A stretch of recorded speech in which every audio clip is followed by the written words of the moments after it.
ഒലിക്കൽ ഇൻസാനു ലതീഫ. മനുഷ്യൻ വളരെ ദുർബലനായിട്ടാണ് സൃഷ്ടിക്കപ്പെട്ടിട്ടുള്ളത്. വിശുദ്ധ ഖുർആൻ മനുഷ്യൻ്റെ സൃഷ്ടിപ്പുമായി ബന്ധപ്പെട്ട് പറയുന്ന ഒരു പ്രസ്താവനയാണിത്. അള്ളാഹുവിൻ്റെ സൃഷ്ടികളിൽ വളരെ നിസാരരും ദുർബലരുമാണ് മനുഷ്യർ എന്നുള്ളതാണ്.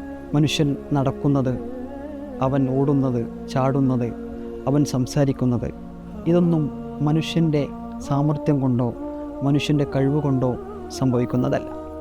അതെല്ലാം അള്ളാഹുവിൻ്റെ ഫضല് കൊണ്ടും അള്ളാഹുവിൻ്റെ കാരുണ്യം കൊണ്ടും സംഭവിക്കുന്നതാണ്. അള്ളാഹു സുബ്ഹാനഹു വ തആല എന്തിനാണ് അള്ളാഹുവിൻ്റെ ഫضലും അള്ളാഹുവിൻ്റെ കാരുണ്യവും ചെയ്യുന്നത് എന്ന് ചോദിച്ചാൽ, ആരാണ് അവനക്ക് നന്ദി ചെയ്യുന്നവരായിട്ടുള്ളത്, ആരാണ് അവനോട് നന്ദികേട് ചെയ്യുന്നവരായിട്ടുള്ളത് എന്ന് പരീക്ഷിക്കാൻ വേണ്ടിയാണ്. ജീവിതത്തിൽ നമ്മുടെ സാഹചര്യങ്ങൾ മാറി മാറി വരും. പരീക്ഷണമാണ് ജീവിതത്തിൻ്റെ മർമ്മം എന്ന് പറയുന്നത്. പരീക്ഷണ ഘട്ടങ്ങളിൽ വിശ്വാസി അതിനെ എങ്ങനെ അഭിമുഖീകരിക്കുന്നു, എന്ത് നിലപാടെടുക്കുന്നു എന്നത് വളരെ പ്രധാനമാണ്. മഹാനായ പണ്ഡിതൻ ഇബ്നുൽ ഖയ്യിം റഹിമഹുല്ലാ പറഞ്ഞു വെക്കുന്നുണ്ട്, ദുനിയാവിൽ പരീക്ഷണവും ആപത്തുകളും ഇല്ലായിരുന്നുവെങ്കിൽ നാളെ പരലോകത്ത് മനുഷ്യർ പാപ്പരായി പോവുമായിരുന്നു എന്ന്. അഥവാ മനുഷ്യർക്ക് വരുന്ന ജീവിതത്തിലെ പരീക്ഷണങ്ങളെ അവർ ക്ഷമയോടെ അവലംബിക്കുകയാണെങ്കിൽ അതെല്ലാം നാളെ പരലോകത്ത് അവർക്കൊരു മുതൽക്കൂട്ടായി നന്മയായി ഉണ്ടാകും എന്നാണ് അദ്ദേഹം പറയുന്നതിലൂടെ നമുക്ക് മനസ്സിലാക്കാൻ സാധിക്കുന്നത്. ജീവിതത്തിൽ ഇല്ലാത്തതിനെക്കുറിച്ചും ലഭിക്കാത്തതിനെക്കുറിച്ചും പരാതി പറയുന്നവരാവുകയില്ല വിശ്വാസികൾ എന്ന് പറയുന്നത്.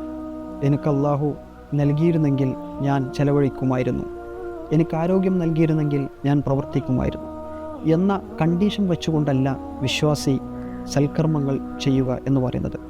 മറിച്ച് നിലവിൽ ഞാൻ എന്താണ്, എൻ്റെ അവസ്ഥ എന്താണ്, ആ അവസ്ഥ മനസ്സിലാക്കിക്കൊണ്ട് സൽക്കർമ്മങ്ങൾ ധാരാളമായി ചെയ്യുന്നവരായിരിക്കും വിശ്വാസി എന്നുള്ളതാണ്. അത്തരം ഘട്ടങ്ങളിൽ അവർ ജീവിച്ചു കൊണ്ടിരിക്കുമ്പോൾ അവർക്ക് വരുന്ന പരീക്ഷണങ്ങളെ സന്തോഷപൂർവ്വം സ്വീകരിക്കുകയും അവർക്ക് ഇല്ലാത്തതിനെക്കുറിച്ച് അവർക്ക് നിരാശയുണ്ടാവുകയില്ല. മറിച്ച് ഇത് അള്ളാഹു എനിക്കിതിനേക്കാൾ മെച്ചപ്പെട്ടതൊന്ന് നൽകാൻ ഉദ്ദേശിക്കുന്നുണ്ടാകും എന്നവർ കരുതും എന്നതാണ്. മഹാനായ ഉമർ റളിയല്ലാഹു അൻഹു പറഞ്ഞു വെക്കുന്നുണ്ട്, വിദൂരത്തുള്ള 2 മലകൾക്കിടയിലാണ് നിങ്ങൾക്ക് അള്ളാഹു വിധിച്ചതെങ്കിൽ അത് നിങ്ങളെ തേടിയെത്തുക തന്നെ ചെയ്യും. നിങ്ങൾക്ക് അള്ളാഹു വിധിച്ചിട്ടില്ലാത്തതൊന്ന് നിങ്ങളുടെ 2 ചുണ്ടുകൾക്കിടയിലാണെങ്കിലും അത് നിങ്ങൾക്കൊരിക്കലും ലഭിക്കുകയില്ല എന്ന് അദ്ദേഹം പറഞ്ഞു വെക്കുന്നുണ്ട്. അള്ളാഹുവിൻ്റെ ഖദറുമായി ബന്ധപ്പെട്ടാണ് ഈ വചനം സൂചിപ്പിക്കുന്നത്. പ്രിയമുള്ളവരെ, ഉള്ളതിൽ തൃപ്തിപ്പെട്ട് അള്ളാഹുവിൻ്റെ മാർഗത്തിൽ കൂടുതൽ സൽക്കർമ്മങ്ങൾ ചെയ്ത് ജീവിക്കുവാൻ നമ്മൾ പരിശ്രമിക്കുക. നാഥൻ അതിനെ അനുഗ്രഹിക്കുമാറാകട്ടെ.